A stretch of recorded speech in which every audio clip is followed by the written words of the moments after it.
They lost the plane. I arrive at O'Hare on a flight from BWI with a connection to CMI. I'm getting in at the end of Concourse K. The connection is at the end of Concourse G. We're late, and I have less than 5 minutes to make the connection. Connecting flight is listed as on time, but still boarding crew on the flight from BWI is great and makes the point to ensure that those of us with these tight connections are let off first. I haul my ass through that crowded terminal. This was back when I was in shape and could cover a mile in about 5 minutes flat. I get to the gate I'm supposed to be leaving from, and the door's closed. Shit, wait sign now says delayed. Turns out they never started boarding at all. No one has even come to man the gate yet. About half an hour later, someone finally shows up. Turns out our plane isn't here yet. Don't worry though, it's coming, they claim.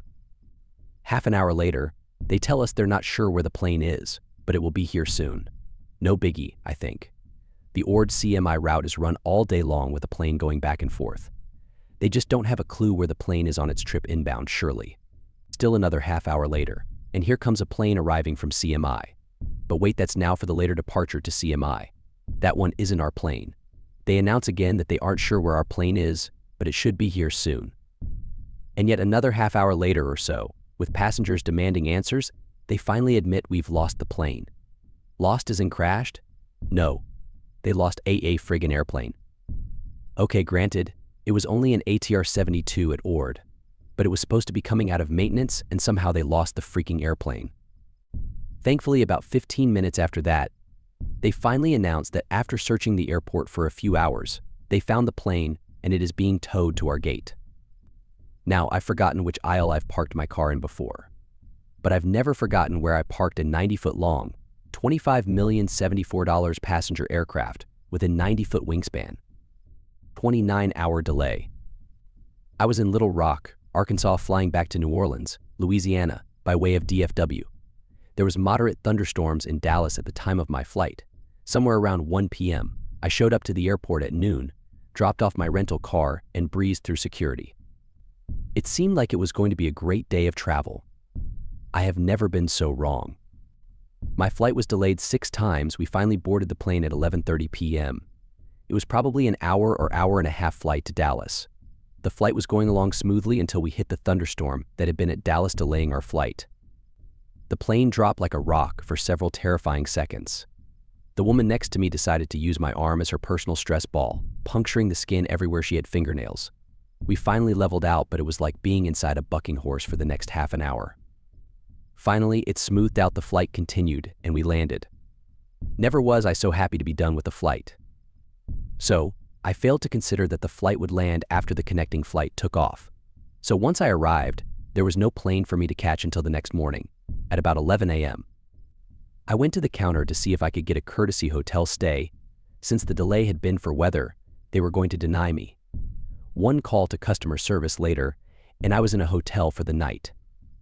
Not a decent hotel, a crappy hotel by the airport strip club kind of hotel, if you travel a lot. You know what I mean, in a room that reeked of smoke and I highly doubt had clean sheets or bedding. I drowned my sorrows in the crappy hotel bar for all of 30 minutes, since that was all the time I had, and went to bed. Next day, went to the airport, breezed through security again, and yay, more delays. Ended up getting delayed 5 hours, so I finally took off at 4 p.m., landed in New Orleans at about 5:15, got my luggage and was back home by 6:20 p.m. So my travel time ended up being 29 hours to get from Little Rock to New Orleans. It would have been a 7-hour drive. This story brought to you by United. They know you have a choice when it comes to flying, and they wonder why you choose them. Terminal brawl. The scene: Nashville, Tennessee to Chicago, Illinois, August 2007. My flight was scheduled to depart at around 7 p.m., and I had arrived with plenty of time, checked my bags, and made it to the gate. This particular airline is the one that has no specific seat assignments. At the time, the system was a series of 3 lines, A, B, and C. Invariably, this system always created a few bohemians, who camp out at the head of the lines replete with food, pillows, and blankets for what only could have been a few days camping ahead of the scheduled departure time. Sure enough, when I turned the corner into the gate area, there they were camped at the head of the lines.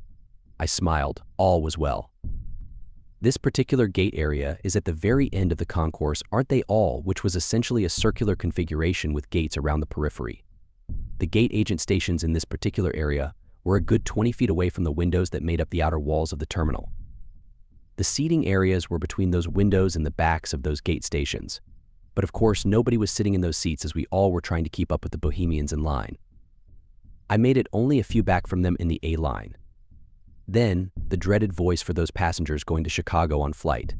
Why does every agent in the world seem to start that sentence the same way when announcing a delay? Your flight is delayed by about an hour because of thunderstorms in the area. Likely story. We actually sat down in the area between the station and windows. Some went for food. I crawled into reading news 1 hour later for those passengers going that damn sentence again. Do they read from a script or something? Your flight is delayed by another an hour due to a ground stop at Midway because of continuing thunderstorms in the area. Back to news, the next hour's delay was accompanied by the dreaded "your flight is delayed." We will give you updates as to how long. Okay, now we've broken on through to the other side of airport delays with that phrase. The mood in the gate area suddenly went from dour to silently boiling. To alleviate the mood, decrease boredom, or to just deflect the mood away from the gate agents, a male agent was kind enough to turn around the screen normally used to monitor boarding, to face the seating area, displaying the air traffic control of the Midwest region. What we saw was actually a bit shocking. Apparently, the remnants of Hurricane Dean had been sucked up by the jet stream and was being shot across the Chicago area like a buzzsaw, one major squall after another. As each squall passed, we could watch all of the airlines parked in the air over Wisconsin and Indiana jump on the airports like pigeons on freshly dropped bread, then retreat back to their orbits as the next squall came through. At around midnight, we poor souls were offered hotel rooms, which I was very surprised at, as airlines are not obligated to do this for weather delays. It's important to note at this point that I would have long ago removed to a hotel room had I not been closing on my condo the next day.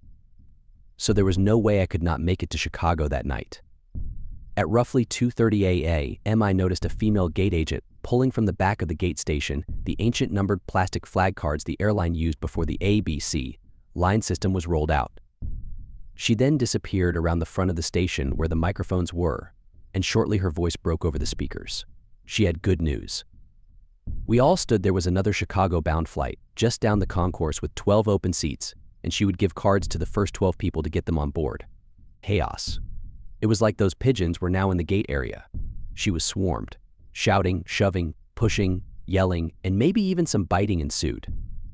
Finally, as she disappeared into the mass of humanity surrounding her, a fellow passenger threw a heavy roundhouse punch, which landed on the male gate agent, folding him up like a lawn chair. I hadn't moved from my standing position, just observing the disaster unfolding in front of me, when I see the female agent, slightly worse for the wear, sneak around the rear of the station away from the mess. With cards in her hand. I walked right up to her and simply said, "Excuse me, is your offer still good?" The next thing I knew, I had card in hand and bag on back and was tearing down the concourse toward the gate with the mythical waiting plane. 3 or 4 police officers sprinting just as hard the opposite direction to the mob scene behind me.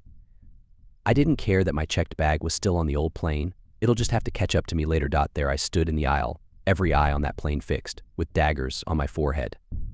I didn't care. I made it. I was going to get my new home. I found a seat and finally relaxed. Dear reader, there was one more moment of interest to this affair. Somebody had miscounted the open seats on the plane. There were only 6 open seats, not 12. I was the 6th to board. I had to watch the 6 that boarded behind me be turned and escorted back into the pit of doom I had just left. May their souls receive mercy. I closed successfully later that day. Make sure you pack carefully.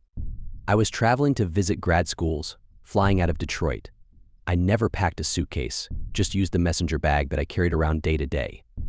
The day of my flight, I dumped all my crap out of the bag, gave it a good shake, and stuffed some clothes in it.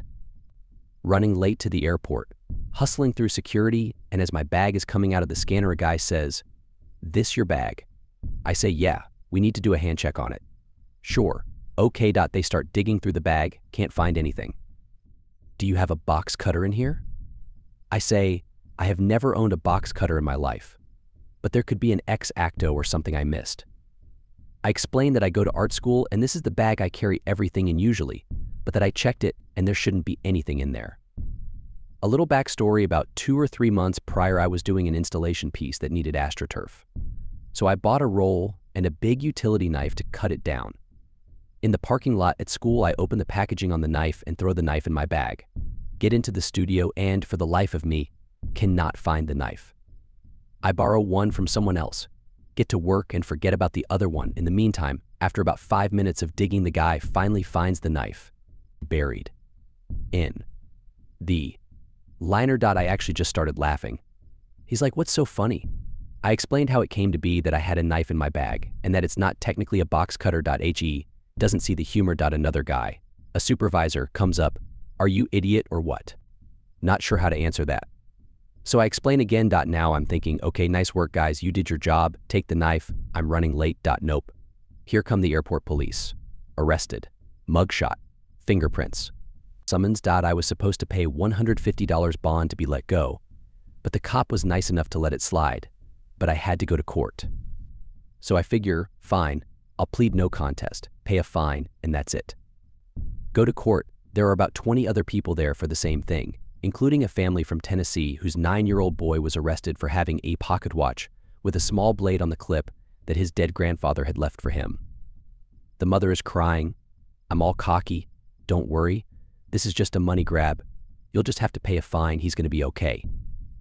I'm the first one up. I go up, plead no contest, and the judge asks, "What makes you think you can plead no contest?" I explain the whole story. "Do you realize that you're looking at a $1,500 fine and 100 days in jail?" I hear the kid's mom start sobbing behind me.no. I suggest you reconsider your plea and get a lawyer. Okay, not guilty. So I call a lawyer, and apparently the county has seen this as an opportunity to make some quick money. There is some provision in the law that takes away any discretion on the part of the judge, and the only person who can give any leeway on the sentencing is the prosecutor or a person acting as the prosecutor. So had I been indignant, the judge would have had to put me in jail. Go back to court a month or so later, and sure enough, the acting prosecutor takes about 20 of us into a room and tells us that we're obviously not terrorists, but we are adults and need to learn to follow rules, and that we need to pay for our mistakes to the tune of $300 and 6-month suspended sentences. According to the lawyer I talked to, this was happening every day. We were also informed that the TSA now has options and that one of 3 things would happen. 1, receive a letter saying basically don't do it again, idiot. 2, getting put on a watch list. 3, notification of a civil suit brought by the TSA to cover the costs of processing and prosecuting you. Some guy who watched too much Law Order starts hollering about double jeopardy. I got 1, but I'm pretty sure they still put you on a list because the next time I flew out of there, I had my 4x5 camera and gear in a backpack, and the guy wouldn't give me my ID back. He was playing the cute little game where you reach for it, and then they pull it away. When I was like, really, dude? They decided my entire camera kit needed to be taken apart. They shook a $1,500 lens out of a lens wrap onto the counter and started trying to pry open my field camera. It folds up into a little box. When I got pissed and tried to show them where the button was so they didn't break it, they freaked out and decided everything in the bag needed to be swiped and tested with the bomb-sniffing, whatever it's called, machine. Every single piece of loose change, pens, every film holder, every single thing in the bag. I was there for about 45 minutes, turning right back around. I landed a job working for an Austin-based company that was operating out of Amsterdam. It was a legit company, and the folks were stoked to bring me on board. They were relocating to Dublin to capitalize on a new relationship with a big-name investor and needed all the help they could get. Sharp minds with a talent for learning new things quickly and on the fly. Like me, I was to be the jack of all trades, communications, and media liaison, an ad hoc go-to guy for whatnots and need-to-haves. I'd technically be an Austin-based contractor who would work from various locations, but legally based at the Austin office. The pay wasn't great, but they would pay for all of my living and travel expenses. It worked out to about double what I'd been earning. I quit my job at the end of February 2007 and started work from the Austin office, basically a large Westlake home, the next week. I was to fly to Dublin in mid-March. It was happening. I sold my Subaru, my furniture, my electronics, keeping only my iPod and MacBook. I packed my bags and flew out of Little Rock on American Airlines on March 10th, 2007. After a layover in Boston, it was an overnight flight to Limerick, then a short hop to Dublin. I landed at about 2 p.m. local time. Dragging my 2 international suitcases behind me, I queued up for immigration. I handed my passport to the immigration official. He studied it. He asked me about my time in England as a student. Then he asked me what my business in Dublin was all about. I told him, more or less with no obfuscation, why I was there. He stared at me for what seemed like an hour, then hit a button behind his desk that lowered 2 scroll-down screens at both the entry and the exit, boxing me in the cubicle. For the next 2 hours, this man played Jack Bauer, grilling me on every subject from my ancestry to how I voted to my connections to Northern Irish activists. He left, with my passport. I waited, standing in a 4-foot square space holding onto 2 St. Bernard-sized suitcases. I waited. Half an hour or maybe 2 days later, he returned. Wordlessly, he handed me my passport with a page-sized green cross through an entry stamp. I didn't even know what to say at this point. You're being detained for entering Ireland with illegal intent. You'll have 1 phone call to your contact here before you're transported to a facility for processing. Do you understand? That last statement was not a question. As a matter of fact, I didn't. A man with a badge and an HKMP5 escorted me out of the cubicle to a bank of phones around the corner. The immigration official followed. I called my contact. Thankfully, she answered. I explained what had happened, and she asked to speak with the immigration official. What followed was a rage-filled 5 minutes of tension as the 2 demanded explanations from one another. Finally, the agent looked at me and asked if I had a return ticket. I said yes. Lucky you, he replied. Pure smarm. Within 5 minutes, I was in a seat on a plane bound for Memphis. When I landed, I pulled out my laptop and opened a Skype call with the company to find out what the fuck had just happened. It seems Ireland had enacted a revision of their immigration policies earlier that year, essentially banning all companies with an office in the country from employing contract workers from outside the EU without first demonstrating through the Home Office that there were no adequate local candidates. The company's attorney had failed to notice this change, and thus, I was screwed. Badly. Postscript, I heard through the grapevine the company I was to work for pulled up stakes in Ireland after an investigation into illegal hiring practices and moved back to Amsterdam, finally completely relocating to Austin. Somehow I'm connected to them on LinkedIn. I still sweat bullets anytime I travel abroad, even though I have a new passport with no angry green crosses.